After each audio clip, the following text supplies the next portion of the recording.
Blessings to the mighty LDBC, and I am hopping the LDTV.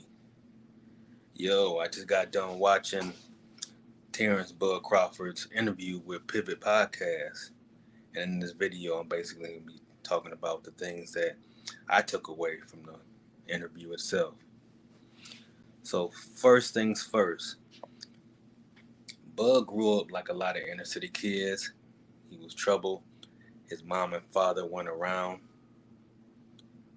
which is very interesting because in both all access videos, we see his mom and his father there. But basically, what he reveals is that they weren't really around like the all access videos will lead you on to think. The two individuals that he cherishes and gives credit to really changing his life is his uncle and his grandma. They, yes, he got into trouble, as a lot of you guys know. He got shot in his head. Uh, and so these are the two individuals that he truly just cherishes in his life for helping him grow. I was always curious about this. Like, how did Bud learn to be a switch hitter? So he tells a story on how he learned. Basically, he hurt his right hand because of getting into a lot of fights in school. So he started practicing it with his left hand. And so basically, he says that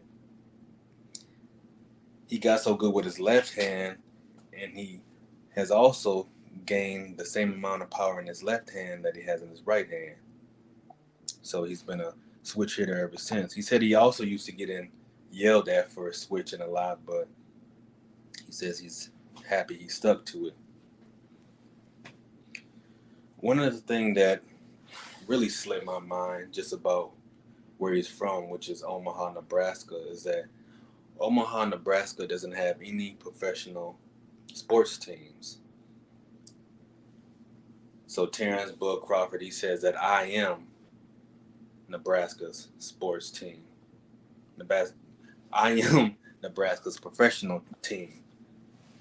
And I respect that tenfold. Like, he's got literally his whole state on his back, which is dope. He says one of his biggest dreams come true is being able to, those fights that he's had at home. He said his city, his state has always supported him since he was a kid in his boxing game. So he said he loves it. It's his way of giving back to his fans for supporting him over the years. Terrence Crawford has 7 kids. He feels that he's done, but he refuses to get snipped. For all you men out there, you know what snip means. He said he ain't going for it.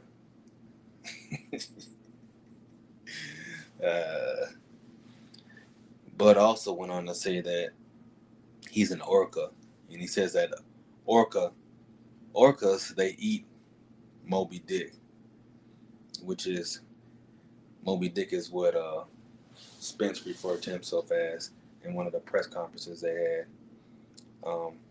I'm not gonna pause on that because I'm just a man. I don't do that whole pause thing that a lot of cats do. However you perceive that is how you perceive it, dog. You know, but I understand what Bud is saying right there. He's basically saying that he's bigger than what Spence thinks he is, which is the Moby D.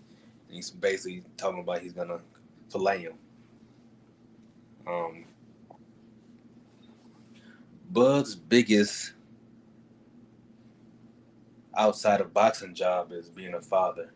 And this is the thing I love hearing about the most. He said even though he's in the biggest fight of his life, that he takes the time. I guess during the interview, it was his son's birthday. So he's like, yeah, I got to work out and I, got to do these other things. But he makes sure to always be at all his children's events.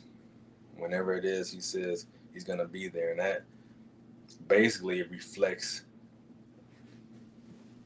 on the fact that his father and his mom, weren't there in his life. So he's definitely took it upon himself to make sure that he's there at everything. He's not missing anything, and he gets the greatest joy out of just being with his kids.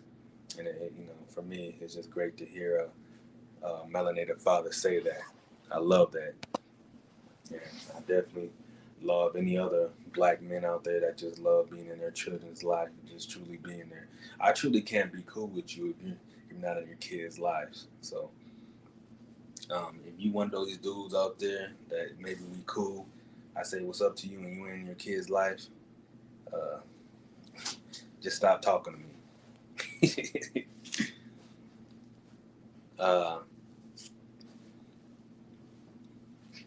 Two phrases that Bud always carries with him is from his late great lifelong trainer, Midge Minor. And the first phrase is "Lottie Dottie, we fight anybody." Basically saying like, "Hey, we ain't scared of nobody. Let's get in that ring."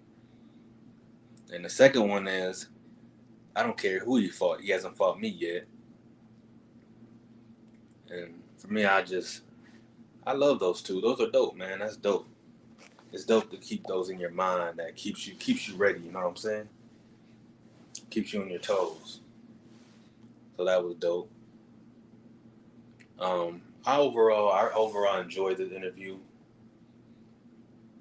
It gave me a different, even though I always respected Bud as a man, but he has this fearless way of thinking. Like he's like, "Hey man," like he just doesn't care. Like he cares, but in the sense of like, "Man, let's do it." Life comes at me, he's like, I'm handling it. I love that type of mentality that he has, and I'm not going for Bud to win this fight, but I'm definitely gonna respect him a lot more, whether he wins or loses. Of course, that's the thing with me. Like I'm not afraid to be wrong. If he wins this fight, if Bud wins this fight, then I'll happily eat crow. But I just feel like no matter who wins, at the end of the day, even though we have our favorite fighter in this fight, it's a win for the culture. It's a win for melanated men. So I just want to inspire anybody out there, man. Buy this fight, man. Watch this fight. This is a mega fight.